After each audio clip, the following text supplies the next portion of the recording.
திருச்செங்கோடு ஜோதிட ஆராய்ச்சியாளர் சங்கத்தின் தலைவர், செயலாளர், பொருளாளர் அத்தனை பேருக்கும் முறக்கான் வணக்கங்களை தெரிவித்துக் கொண்டு, மேடையில் வீட்டிற்கும் ஜோதிட பெருமக்களுக்கும் அனைவருக்கும் முதற்கண் வணக்கங்களை தெரிவித்துக் கொண்டு எனது சிற்றுரையை துவங்குகிறேன். இக்கூட்டத்திற்கு வருகை புரிந்திருக்க அனைத்து ஜோதிட பெருமக்களுக்கும் என் முதற்கண் வணக்கங்களை தெரிவித்துக் கொண்டு என் சிற்றுரையை துவங்குகிறேன்.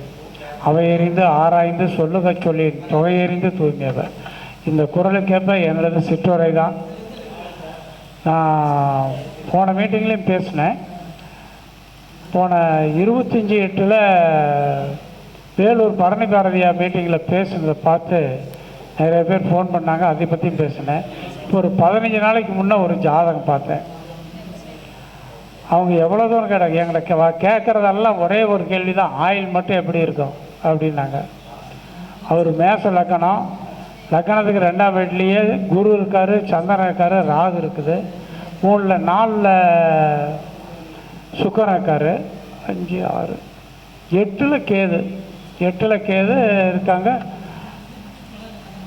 10ல் ஒன்றும் இல்லை, 11ல் சனி பகவான் இருக்கார். இதுதான் அவருடைய ஜாதகம். அவர் கிருத்திகை நட்சத்திரம் 4ஆம் பாவத்தில் பிறந்தார், ரிஷபராசியில். சரி, எல்லாம் பார்த்து சொல்லிவிட்டு சொன்னார், எப்படி இருக்குங்கம்மா அவருக்கு ஆயில்னார். அவருக்கு குரு தசை நடக்கிற வரைக்கும் ஒன்றும் பிரச்சனை இல்லைங்க, எப்போ சனி தசை வந்ததோ அப்போ இருந்தே அவருக்கு கொஞ்சம் பிரச்சனைங்க அப்படின்னு. அப்படி தான் இருக்கார். கொஞ்சம் எப்படி நல்லா இருப்பாரா அப்படின்னு கேட்டாங்க. சனி தசை, சனி புத்தி, புதன் புத்தியும் கொஞ்சம் நல்லா இருந்தது. ஏன்னா அது பாதகாதிபதி தான், இருந்தாலும் ஓரளவுக்கு நல்லா இருந்தது. கேது புத்தி வந்தது. கேது லக்னத்துக்கு 8ல் இருந்தார். கேது 8ல் இருக்கும்போது இவருக்கு அடிவேறு பிரச்சனை இருக்குங்க, யூரின் ட்ராக்கில் பிரச்சனை இருக்கும், கொஞ்சம் கவனித்து பாருங்கன்னு நான் சொன்னேன். இருந்ததுயா, அதெல்லாம் கூப்பிட்டு போய் ஆஸ்பத்திரியில் பார்த்துட்டோம், பிடிச்சோன்னாங்க. அந்த கேது புத்தி வரைக்கும் அப்படியே மெதுவாக நகர்ந்துச்சு.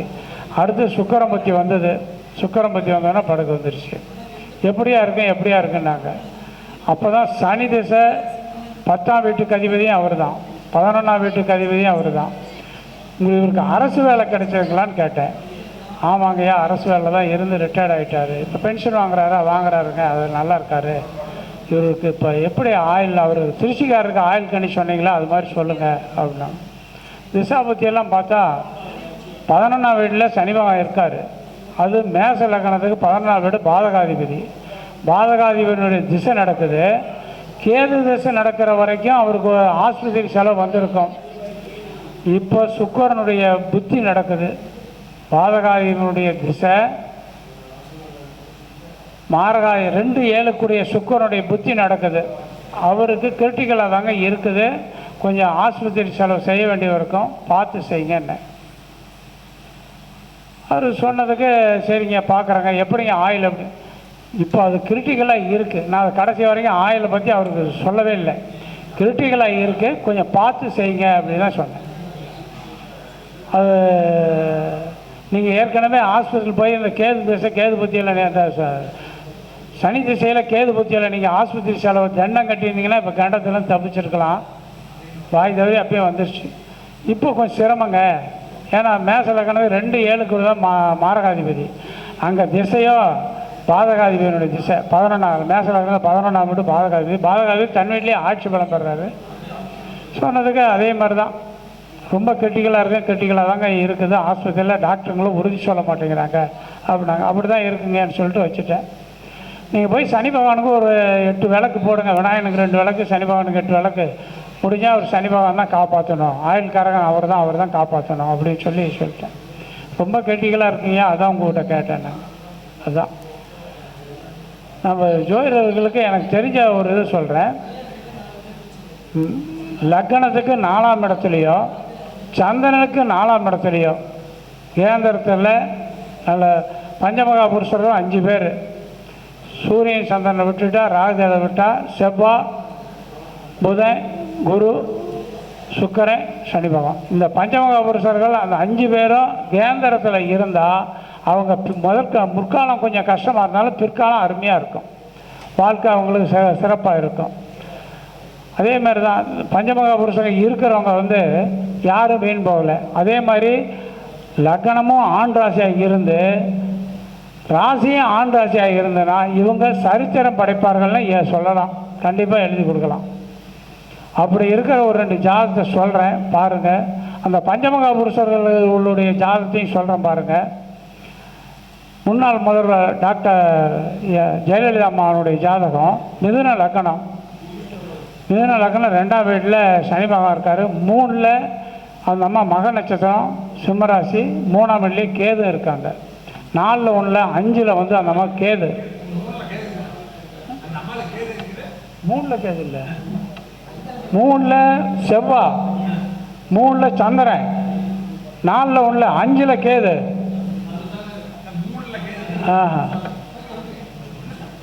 இதெல்லாம் எழுதி வச்சுட்டு படிக்கல, எல்லாம் இங்கே மண்டையில் இருக்குது. எல்லாம் சொல்கிறேன். மிதுன லக்கணம் 2ஆம் வீட்லேயே சனி பகவான், கடகத்தில் சனி பகவான், 3ஆம் வீட்டில் சந்திரன் செவ்வாய், 4ல் 1ல் 5ல் கேது, 6ல் 1ல் 7ல் வந்து அந்த அம்மாவுக்கு குரு, 8ல் 1ல் 9ல் சூரியன் புதன், 10ல் சுக்கிரன், 11ல் ராகு. இதுதான் அந்த அம்மாவுடைய ஜாதகம். 10ல் சுக்கிரன் இருக்கிறனால பாருங்கள், அது எப்படி ஒரு ராஜகிரகம் இருக்குது பாருங்கள். சுக்கிரன் அது மாளவியா யோகமா, கேது வந்து 7ல் குரு வந்து 7ல் இருக்கிறது அது வந்து ஹம்ச யோகம்.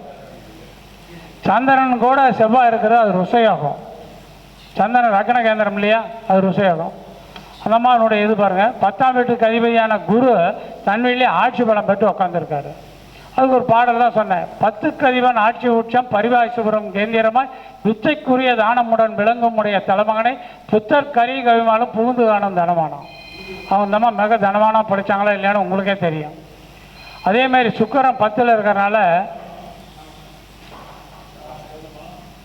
சுக்கிரன் 10ல் வாழ சூரியன் சுபித்து நிற்க தக்கதோர் மந்த நோக்க தரணியில் உதித்தோரெல்லாம் மிக்கதோர் புகழினோட மேல்நிலை பதவி பெற்று சிக்கலே இன்றி செய்தொழில் புரிவாரே அரசினாலங்கிறான்.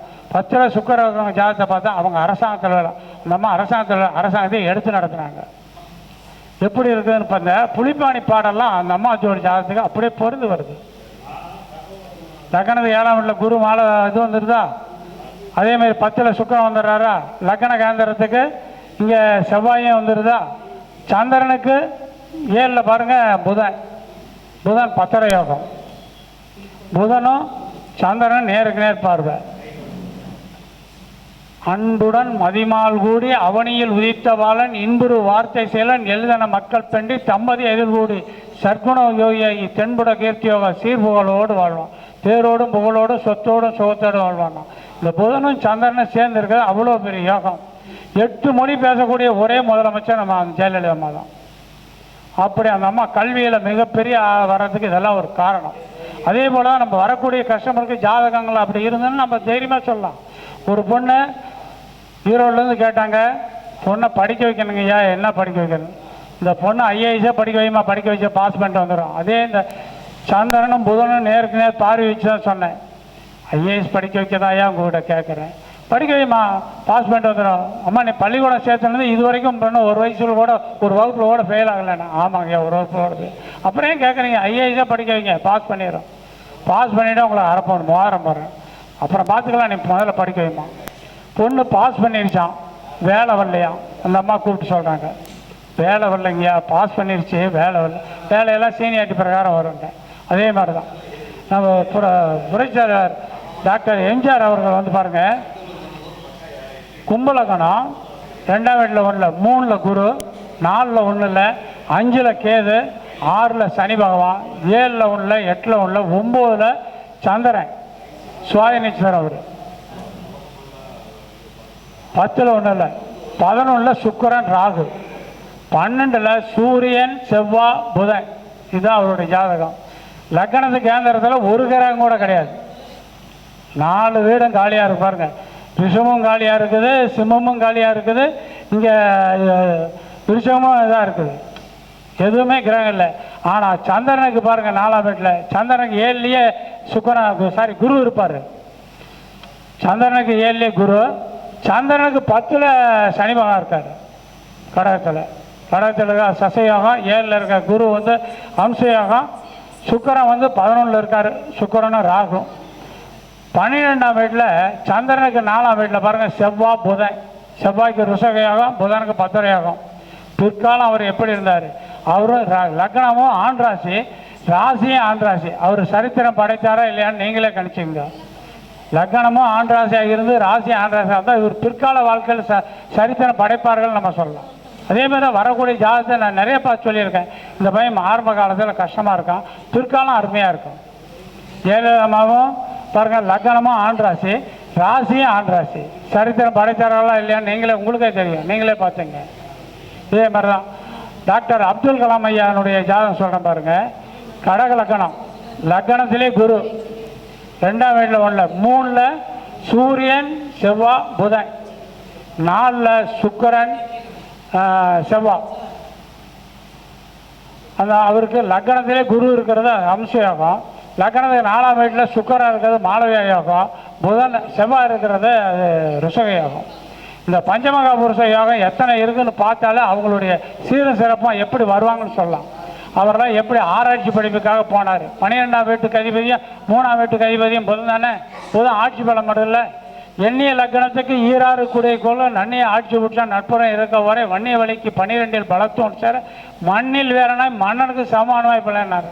அவர் போனது படித்து வேலை வாங்கினதெல்லாம் ஆராய்ச்சி நிறுவனம். கடைசியில் எங்கே போனார்? ஜனாதிபதி. என்ன போகுது அந்த பஞ்சமகா புருஷன் இருக்கிறது. அவர் பிற்கால வாழ்க்கையில் அந்த கொண்டு போய் உச்சாணியில் உட்கார வச்சுருந்து பாருங்க. அவர் குன்றின் மேல் விட்ட விளக்காக இருந்தார்ல, அதுதான் இப்படி இருக்குது. அதே மாதிரி காமராஜாரியாருடைய ஜாதகம் பாருங்கள், அதே கடகலக்கணம் தான். 7ல் வந்து சனிமாக இருப்பார், சசயோகம். 9ல் குரு, லக்னத்துக்கு 9, 10 கூட தர்ம கர்மா. 9ல் குரு, 10ல் செவ்வாய். செவ்வாய் வந்து இங்கே கண்ணியில் இருப்பார். செவ்வாயும் குரு நேருக்கு நேர் பார்வை, தர்ம கர்மாதிபதி யோகம். இதெல்லாம் நீங்கள் ஜாதகம் அந்த இதில் பாருங்கள், யூடியூப் இதுலேயும் அடிச்சுட்டு பார்த்தீங்கன்னா வந்துடும். யார் யார் என்ன ஜாதகம்னா எல்லாம் அதில் வரும். இப்படி இருக்கிறனால அவரும் பேர் புகழ், தர்ம கர்மாதிபதியாக இருக்கும்போது என்ன பேர் புகழ், அந்தஸ்து, கௌரவம் எல்லாம் வந்துதான் வரலையா? அவரெல்லாம் எப்படி இருந்தார்? ஆரம்ப காலத்தில் நம்ம தமிழ்நாட்டுக்கு வந்த ஒரே முதலமைச்சர், 3 முறை ஜெயிச்சவர் அவர் தான். அதே மாதிரி தான் நம்ம பேர் புகழும் அந்தஸ்து கௌரவம் எல்லாமே கிடைச்சிது. இந்த பஞ்சமகா புருஷ யோகம் ஒவ்வொருத்தருக்கும் இருக்கும். அதை நம்ம ஆராய்ச்சி பார்த்து சொன்னாலே நம்ம மிகப்பெரிய அளவில் வரலாம்.